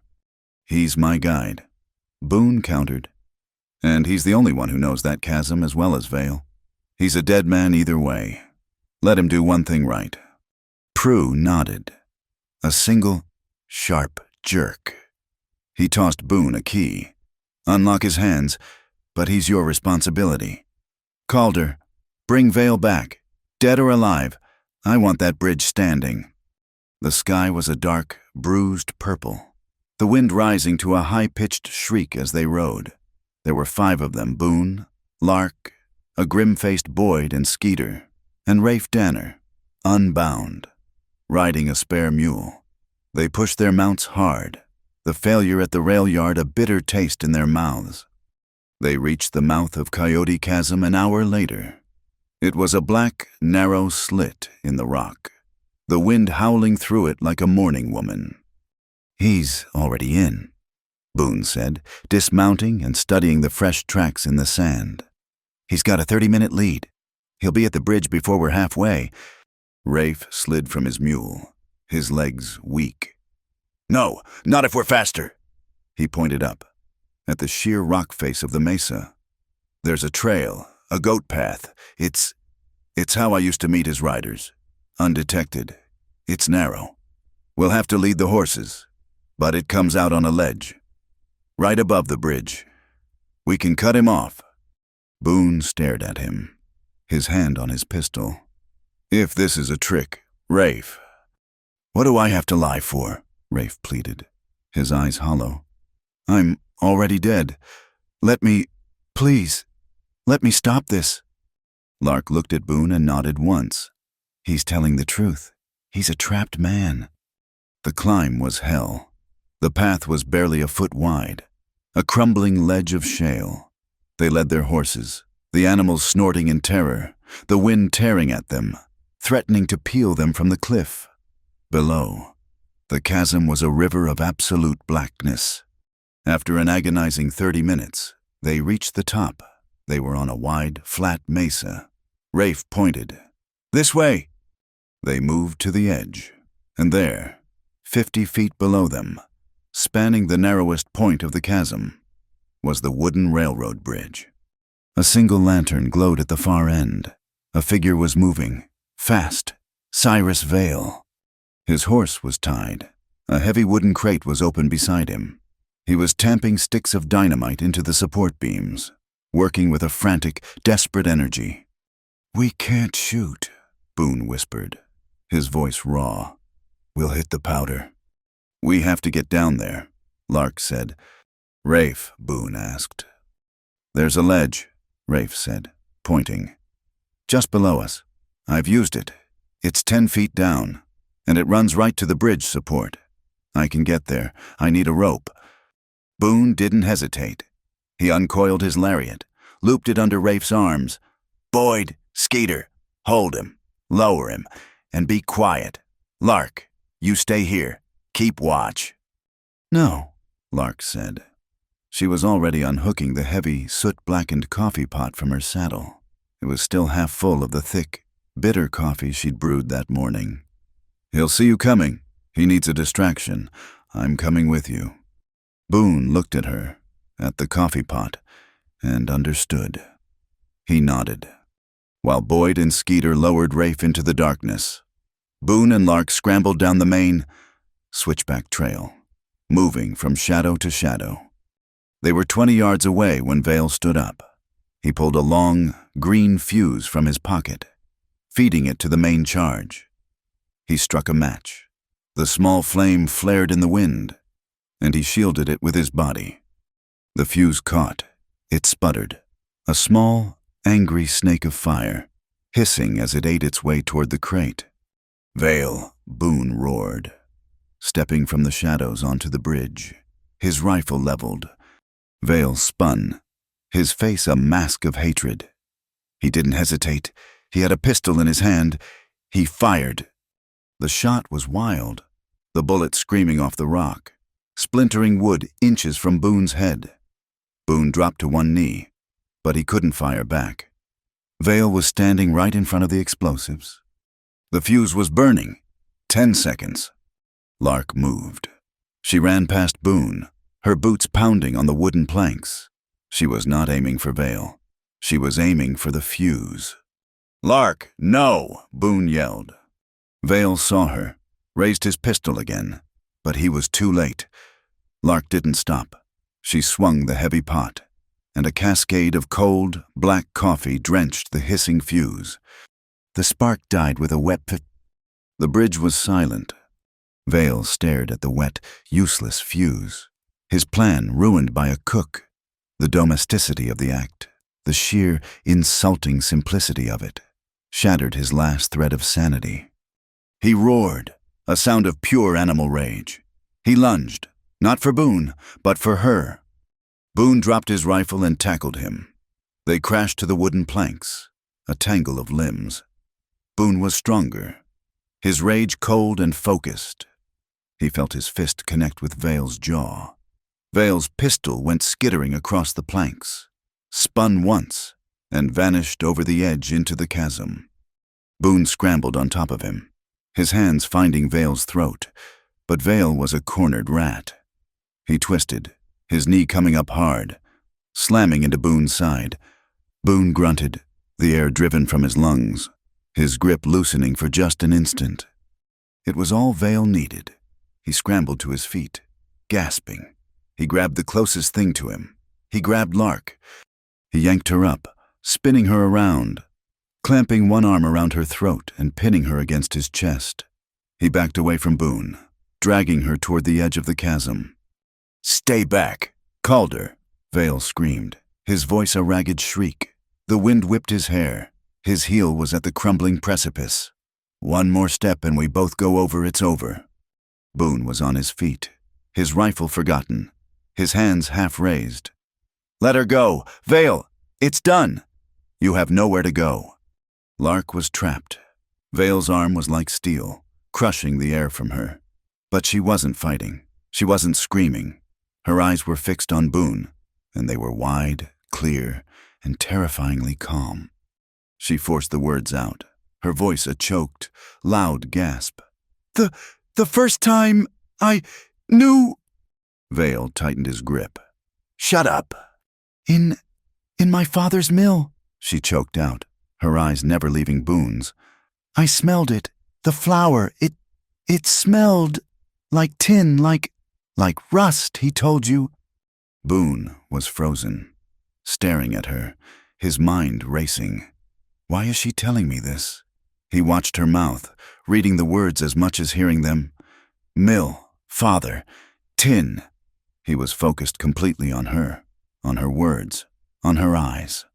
Vale was focused completely on Boone, his eyes wild, triumphant, enjoying the last small moment of power.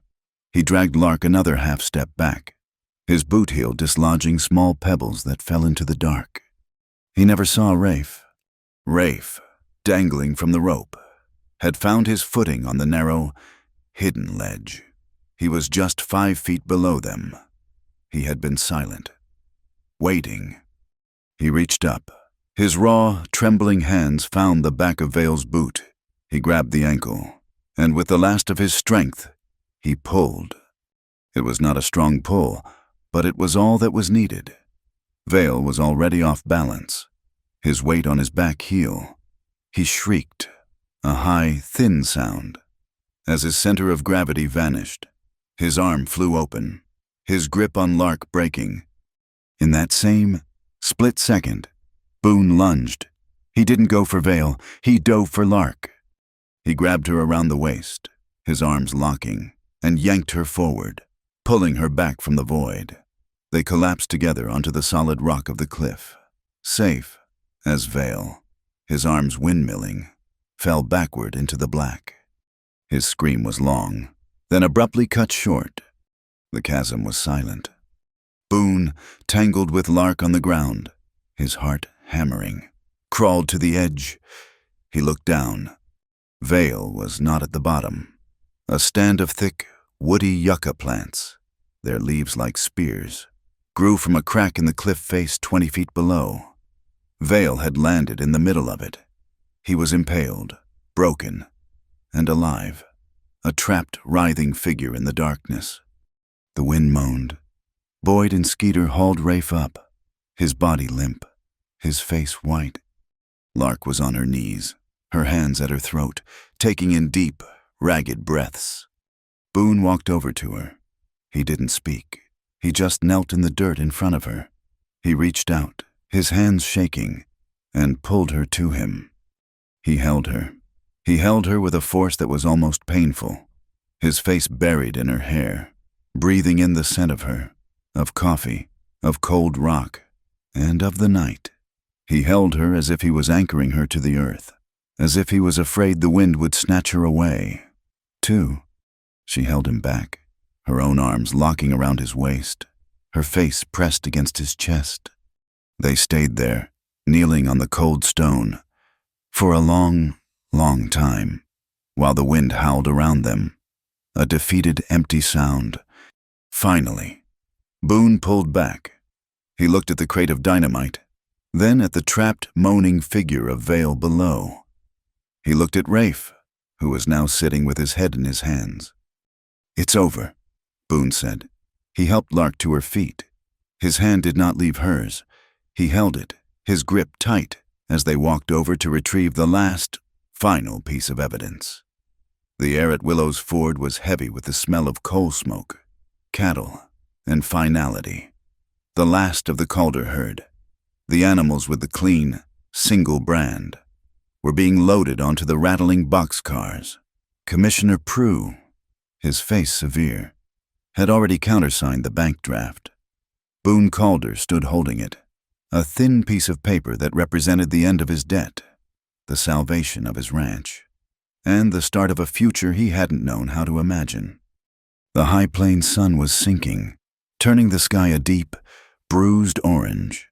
The crew, led by a jubilant Boyd and Skeeter, had already taken their pay and headed for the saloon, their whoops and hollers echoing off the new lumber of the railhead. They were celebrating. They were safe. The Calder outfit had survived. Boone felt the draft in his hand, but his eyes were not on the numbers. He looked past the pens, past the soldiers, to where the chuck wagon sat, a solitary, quiet fortress in the chaos. She was there. Lark Mercer was not celebrating. She was working. Her back was to him, her movements as economical and precise as they had been that first morning. She was cleaning her kitchen.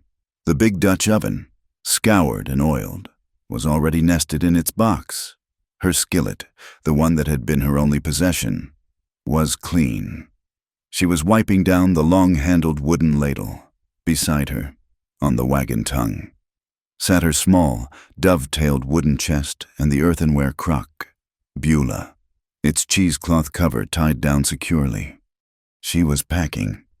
The sight of it, the simple, final act, struck Boone with a force greater than the stampede. He had faced down Vale, the storm, and the bridge.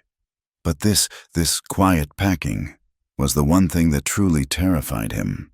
The drive was over. Her father was avenged. Her promise to herself, "A few days is all I need," was fulfilled. She had no reason to stay. She was leaving. He walked toward her, his boots heavy, his steps slow. The noise of the saloon faded. The shouting of the soldiers faded. The only sound was the crunch of his heels in the dirt and the rising wind. He stopped about 10 feet away. He pulled his hat from his head, turning the brim over and over in his hands. His heart was a heavy, painful drum against his ribs. She must have heard him, but she did not turn. She just paused, her hand, holding the rag, resting on the wooden handle of the ladle. "Lark." His voice was a raw, choked thing. She turned then, slowly. Her face was clean, her hair pulled back. The blue neckerchief he had given her was still tied neatly at her throat. She looked at him, her gray eyes clear, steady, and unreadable. Mr. Calder," she said, her voice quiet. "The wagon is clean. The men's supplies are stocked for the ride home." He looked at the hat in his hands. He had faced death without flinching, but he could barely meet her eyes. He forced his head up. "That first day," he began, the words tearing at his throat. "At the ranch, when you came for the job." Her expression did not change.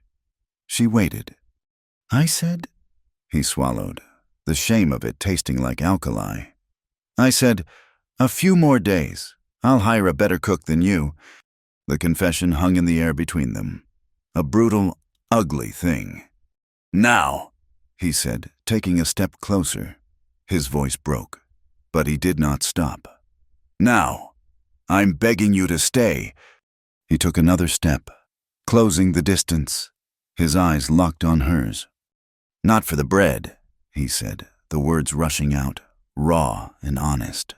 "Not for the coffee.